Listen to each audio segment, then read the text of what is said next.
So you guys may have noticed that it's been a little bit since I put out a Svartalfheim episode, and that is because, well, my life as a realtor has gotten extremely busy, and with that, I've actually decided to not continue this as an episodic series, but rather I would record in my free time and give you a bit of a recap of what exactly went down. Now, for those of you that are brand new to the channel and you haven't actually experienced this series yet, first of all, welcome. I've actually decided to do a bit of a recap for you guys just to get you all caught up to speed.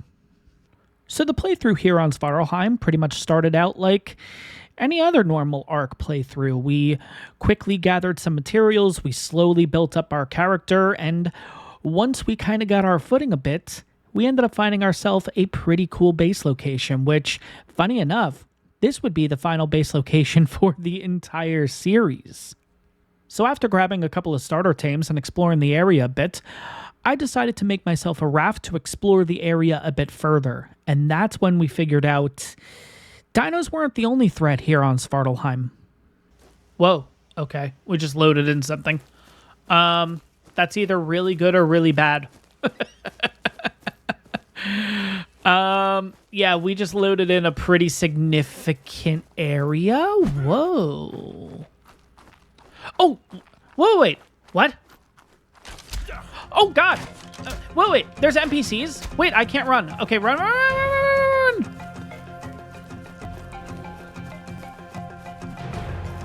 Wait. Okay, I'm gonna have you hit the trike. Oh, there you go. You're screwed. Wait, hit the trike. Go after him. What are you doing? What? Yeah, go after him. Okay, we're just gonna... Oh, God. No, I'm gonna die. No! I can get my stuff at least. Okay. We are leaving this area the minute I get this done. Yeah, no, we are not doing that again. We will explore this in the future, 100%. But wow, okay. That's pretty significant that there are NPCs here on this map. When I got back to base, I realized that we needed something with a little more firepower, so I ended up taming some raptors, doing a little bit of breeding, and we used a raptor pack for a little while, which eventually became really good, honestly. The only issue I ended up running into was, of course, having dinos follow you is just honestly a nightmare, and it got to the point that I felt like I needed something that could move quickly, but I didn't need a group in order to do so. And, well, I decided to go for some Deinonychus, because not only are they on this map, but there's also the S-variant Deinonychuses, which I was really intrigued in checking those out, if I'm going to be honest. The Deinonychus was a godsend, honestly. Although it wasn't as powerful as the Raptor Pack, I was able to move across the map so freaking quickly, and the fact that it has a crazy, crazy jump and glide just made it so much fun to run around with. Then I made a pretty big mistake. So I ended up making a pretty big mistake between episodes, guys. If you aren't aware, I'm currently doing a Lost Colony series alongside this one, and it doesn't necessarily make sense to have S mods in that series, so when I'm recording that series, I take the S mods off, and when I'm recording this series, I put the S mods back on, and I think you've already figured out exactly what I did. Yeah, I could have sworn I clicked Lost Colony, guys, but apparently I didn't click Lost Colony, and I came onto Svartalfheim without the S mods installed, and long story short, poof, gone, no more Deinonychus. And it wasn't that big of a deal because, of course, I thought, all right, fine, let's go back to base, let's do some breeding, and, well, that's when I learned this. Let's go ahead and try to find one of these S Deinonychus to show off. You can already see they're showing up as raptors, so something already is not necessarily working, and failed to resolve dino type. Yeah, so just like that, no more Deinonychus. And at that point, I really didn't want to go ahead and grab more Deinonychus eggs and all of that, so I kind of just said goodbye to Deinonychus. Now, thankfully, at this point, with us exploring and gathering more tames, I did have an S Dire Bear, which I was really excited to check on out, and thankfully, this mount ended up being the final mount that we needed for the rest of the series. One of the most notable reasons I ended up using the dire bear for so long was because we ended up coming across a saddle at some point, which was a really good ascendant saddle. I want to say it was 100 or 110 armor, so it definitely made the dire bear a really good tame to have. So while exploring the redwoods with the dire bear, we happened to run into a 145 Thyla, which initially I thought was an S Thyla based on its color, but after knocking it out and after taming it, I quickly realized, nah, it was just a normal Thyla that had some pretty cool colors on it. So for those of you that haven't actually watched the Svartalfheim series, that pretty much catches you up on exactly what went down. So what happened next? So I decided the first thing I would focus on would be getting a mate for my Thyla. I realized back at base that I had an ascendant blueprint for a Thyla saddle, and getting an imprinted Thyla this relatively early in the series with this ascendant saddle was looking really good. Unfortunately, hours and hours of searching in the redwoods just never really panned out anything. I decided to take a break from Thyla hunting, and, well, I ended up finding this. Okay. I guess we're going for that. After taming the max level female, I looked around the area for a high level male, but best I could find was a level 55, which was more than good enough for breeding and imprinting. So after searching for Thylas again for a few more hours with absolutely no luck, I decided to head over to the Green Obelisk to see exactly what boss fight I'd be focusing on in this series. As you guys may or may not know, Svartalfheim actually has a custom boss on this map called the Bane of Thirdar. Now guys, I know I'm completely butchering that name, so please don't kill me down in the comments below. But in order to gain access to this fight, not only did you have to be level 95 to take on Gamma, you also needed to create a gem of the Bane of Thirdar, which required some interesting things, including Troll Snot and Unholy Remains, which I wasn't really too familiar with. After doing a little bit of research, I realized that both of these items can be found in the Mines of Moria, which happen to have a ton of high-level insects. And as we all know, one of the best creatures to take out insects is, of course, the Megatherium. So not only were we on the hunt for a Thyla, we're also looking for some Megatheriums.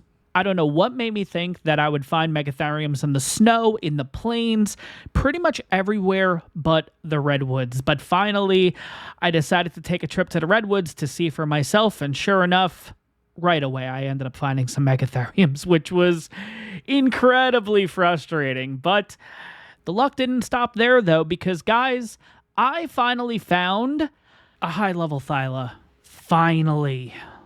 After taking care of some breeding and imprinting, it was finally time to head down to the Mines of Moria, which was a relatively straightforward cave. The only issue that I ended up having was spawning. A lot of the times, the trolls and the creatures that would give you the unholy remains ended up meshing in the wall, which became a little frustrating, especially when you didn't really get a lot of these items per kill. For example, for every troll that you killed, you'd only get one troll snot, and every nameless you would end up killing would actually only give you 2 or 3 unholy remains. But after many trips, we finally got it over the line. We got the 10 troll snots that we needed, the 30 unholy remains, and then there was the next requirement, which was getting to level 95. The biggest positive about going after the nameless, which gave you the unholy remains, is they gave you a ton of XP, so it's just a matter of constantly making trips down to the Mines of Moria and pretty much just going on a killing spree in the overworld. And after many, many hours of going back and forth,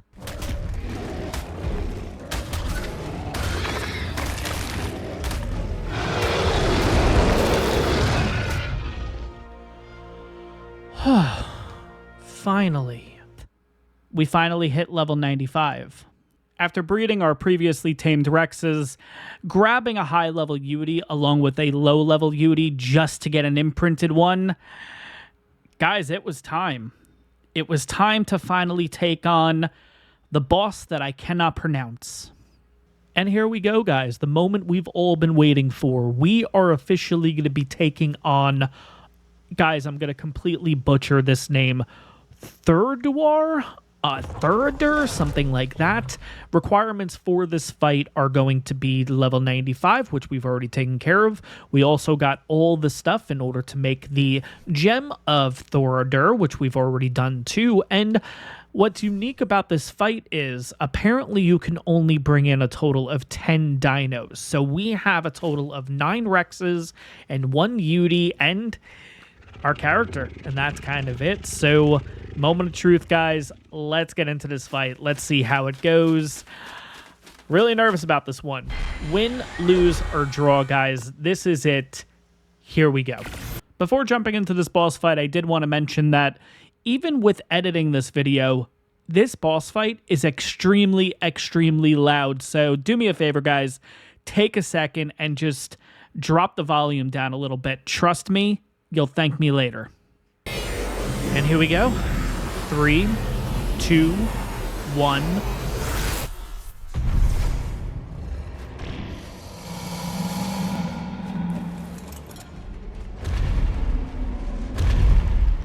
Whoa, okay, this thing looks pretty cool.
Maybe not. Oh, it's going to be close.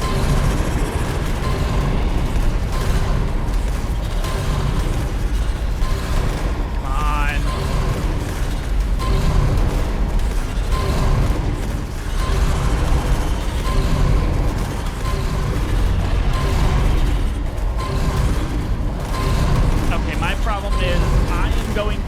to... We're getting really close. We might be... Oh, it's going to be so close!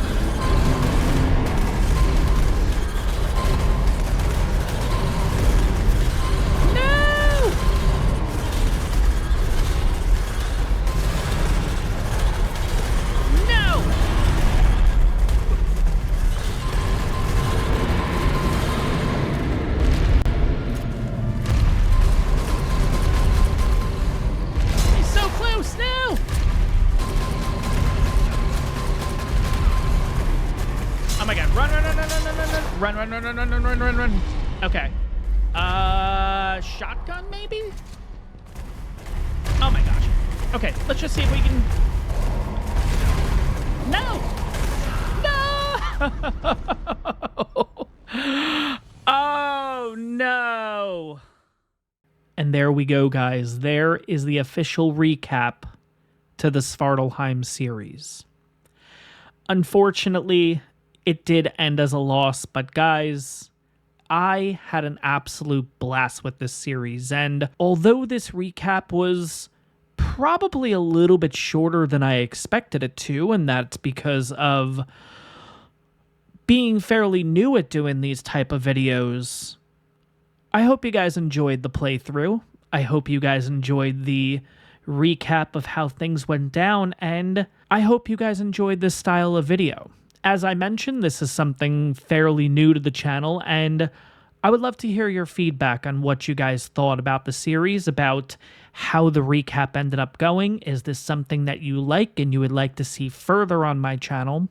I will say, and I think this will be the general consensus in the comments, is of course, yeah, there were a lot of things that we didn't necessarily experience on this map when it comes to officially tame an S-Maywing, or explore a little bit more and potentially build a few more bases around the map. And, you know, there's plenty of things that we could have added onto this series, but I think what that also does is it opens the door for us to make a return to this map at some point in the future. And I don't know about you guys, but I'm certainly excited to do so.